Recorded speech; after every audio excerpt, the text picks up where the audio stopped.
Salam, selamat pagi Bapak Ibu Jemaat Soar Abe Ale di mana saja berada. Semoga semuanya berada dalam damai sejahtera. Untuk mengawali aktivitas kita pada pagi hari ini, saya mengajak kita untuk beribadah kepada Tuhan. Mari kita berdoa. Tuhan Yesus yang baik, terima kasih banyak ya Tuhan, karena Engkau masih memberi kami hidup hingga saat ini. Kami bersyukur ya Tuhan, karena Engkau membangunkan kami di pagi yang indah dalam keadaan sehat. Kami akan beraktivitas pada hari ini ya Allah. Namun sebelumnya ya Allah, kami akan membaca dan merenungkan firman-Mu untuk melandasi seluruh kegiatan kami pada pagi hari ini. Kami mohon kepadamu ya Allah, berkati kami dalam pembacaan dan perenungan firman-Mu. Kuasalah kami semua yang mendengarkannya, sehingga firman-Mu ini mendapat tempat yang layak di dalam hati batin semua yang mendengarkannya. Dalam nama Yesus Kristus, kami telah berdoa kepada Allah di surga. Amin. Pembacaan firman Tuhan bagi kita pada pagi hari ini adalah dalam Imamat pasal 25 ayatnya yang ke-28 dengan perikop bacaan penebusan tanah. Demikianlah pembacaan firman Tuhan. Tetapi jikalau ia tidak mampu untuk mengembalikannya kepadanya, maka yang telah dijualnya itu tetap di tangan orang yang membelinya sampai kepada tahun Yobel. Dalam tahun Yobel, tanah itu akan bebas dan orang itu boleh pulang ke tanah miliknya. Demikianlah firman Tuhan. Bapak Ibu jemaat yang Tuhan Yesus berkati, penebusan akan terjadi bagi mereka yang tidak bisa untuk membayar. Namun, jika orang tersebut tidak mau untuk mengembalikan, maka yang dijual itu tetap menjadi milik orang yang dihutangi hingga menunggu waktu tahun Yobel. Menarik sekali bahwa segala hal yang telah diatur termasuk sewa menyewa tanah itu telah diatur baik dalam hukum. Sehingga tidak ada orang miskin yang merasakan tertindas karena tidak mampu untuk membayar. Hal ini menekankan pada keadilan dan rasa cukup dalam kepemilikan tanah di antara bangsa Israel. Mengajarkan bahwa tanah yang dijual tetap berada di tangan pembeli hingga tahun Yobel. Saat semua penjualan tanah dibatalkan dan tanah kembali ke pemilik aslinya, sebagai penekanan bahwa tanah milik Tuhan dan setiap orang harus merasa cukup dengan bagian yang telah diberikan. Bapak Ibu yang Tuhan Yesus kasihi, ada beberapa poin yang kita pelajari yaitu bahwa tanah adalah milik Tuhan. Hal ini mengajarkan bahwa bagian dari hukum Tuhan untuk Israel yang menegaskan bahwa tanah yang diberikan kepada mereka sesungguhnya adalah milik Tuhan. Konsep ini mendorong untuk tidak merasa memiliki tanah secara mutlak bagi bangsa Israel, melainkan sebagai pengelola anugerah Tuhan. Juga memberi arti bahwa rasa cukup dan kerendahan hati. Pesan ini mengajarkan kepada umat Israel bahwa umat Israel memiliki rasa cukup dan tidak serakah. Itu harus dimiliki di dalam hati setiap orang Israel. Meskipun tanah memiliki nilai investasi yang tinggi, umat diingatkan untuk tidak menimbulkan hal-hal yang merugikan orang lain, seperti menimbun kekayaan dengan mengambil tanah orang lain, dan harus mengembalikan apa yang mereka beli pada tahun Yobel. Kemudian mengandung makna keadilan sosial dalam Yobel. Dalam tahun Yobel atau tahun yang ke-50 adalah waktu penebusan, di mana semua tanah dikembalikan kepada pemilik aslinya dan budak-budak Israel dibebaskan. Ini adalah bentuk keadilan sosial yang bertujuan untuk memulihkan keadaan dan memastikan setiap keluarga memiliki tanah warisan mereka kembali. Juga mengandung arti ketergantungan kepada Tuhan. Dengan mengembalikan tanah kepada sesamanya pada tahun Yobel, Israel diajar untuk bergantung pada Tuhan yang akan memelihara dan menyediakan kebutuhan mereka. Meskipun tanah yang dijual tidak dapat ditebus kembali oleh penjual. Tahun Yobel adalah penebusan cuma-cuma yang diberikan oleh Tuhan.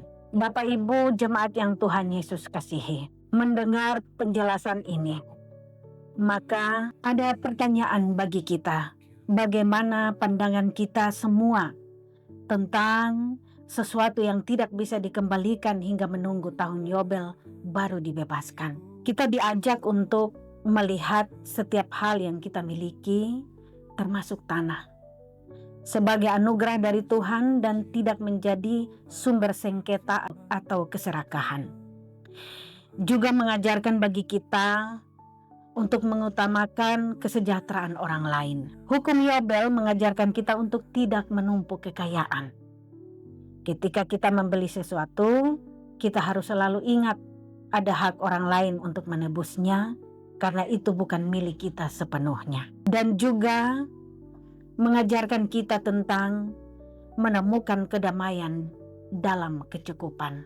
Rasa cukup adalah jalan untuk mendapatkan damai sejahtera yang jauh lebih berharga daripada dunia. Mengingat bahwa kita adalah pengelola anugerah Tuhan, bukan pemiliknya, akan membantu kita merasa cukup dengan apa yang telah Tuhan berikan. Kiranya firman yang singkat ini memberkati kita semua. Amin. Kita akan bersafaat kepada Tuhan. Mari kita berdoa. Tuhan Yesus yang baik, kembali lagi kami datang di hadirat-Mu, mengucap syukur dan limpah terima kasih ya Tuhan, karena kami telah membaca dan merenungkan firman-Mu.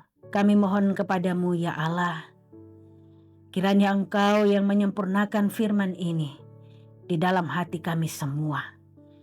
Di mana saja jemaat-Mu berada dan mendengarkan firman ini, Tuhan jamah hati dan pikiran mereka. Sempurnakanlah firman ini di dalam hati mereka semua ya Allah. Tuhan Yesus yang baik, pada saat ini juga Tuhan, kami berdoa bahwa hari ini kami akan memulai segala aktivitas pekerjaan hidup kami. Kami mohon kepadamu ya Allah, lindungilah kami hingga malam tiba dan kami beristirahat kembali ya Allah. Tuntunlah kami selalu, jauhkanlah kami dari kecelakaan apapun, bahkan maut sekalipun. Pada saat ini ya Allah, kami berdoa buat seluruh anggota jemaat-Mu di mana saja mereka berada. Jika ada yang sakit, kami mohon Engkau sembuhkan. Dan Tuhan Yesus, kami berdoa buat anak kami semua dalam jemaat GKI Suara Abe Ale.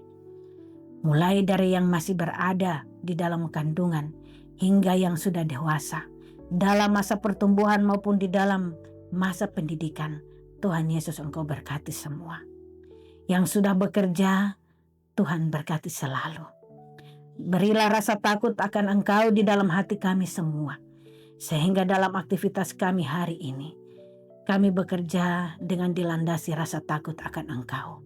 Sehingga semua pekerjaan yang kami lakukan pada hari ini, nantinya layak di hadapan-Mu.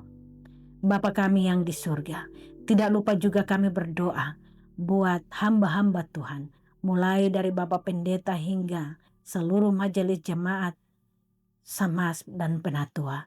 Kami bawa semuanya dalam tangan kasih-Mu. Berkati seluruhnya dalam kehidupan masing-masing ya Allah. Kami berdoa buat pemerintah kami, mulai dari pusat sampai ke daerah-daerah. Tuhan, tuntunlah semuanya, sehingga semuanya bekerja dalam takut akan Engkau. Kami berdoa juga buat masyarakat di sekitar kami, terutama di sekitar gedung gereja GKI Suara Abe Ale. Tuhan, Engkau jaga mereka dalam seluruh aktivitas apa saja yang mereka lakukan. Yang berkehendak di hadapan-Mu, Tuhan, Engkau berkati. Baik sebagai pedagang apa saja, Tuhan, Engkau berkati. Sebagai PNS, sebagai anggota Polri, TNI, dan juga anak-anak sekolah, mari Tuhan Engkau berkati. Seluruhnya kami bawa jemaat ini dalam tangan kasih-Mu. Inilah doa dan sembahyang kami ya Allah. Terimalah ungkapan syukur kami ini kepadamu ya Allah. Dalam nama Yesus Kristus, Tuhan dan Juru Selamat kami telah berdoa kepada Allah di surga. Amin. Kita telah mendengarkan firman Tuhan, oleh karena itu marilah kita menerima berkat dari Tuhan. Kasih karunia dan damai sejahtera dari Allah Bapa, Tuhan kita Yesus Kristus, dan dari Roh Kudus, menyertai kita semua dari sekarang sampai selama-lamanya. Amin. Demikianlah ibadah singkat kita pada pagi hari ini. Tuhan Yesus memberkati. Salam, onomi, remai, selamat beraktivitas.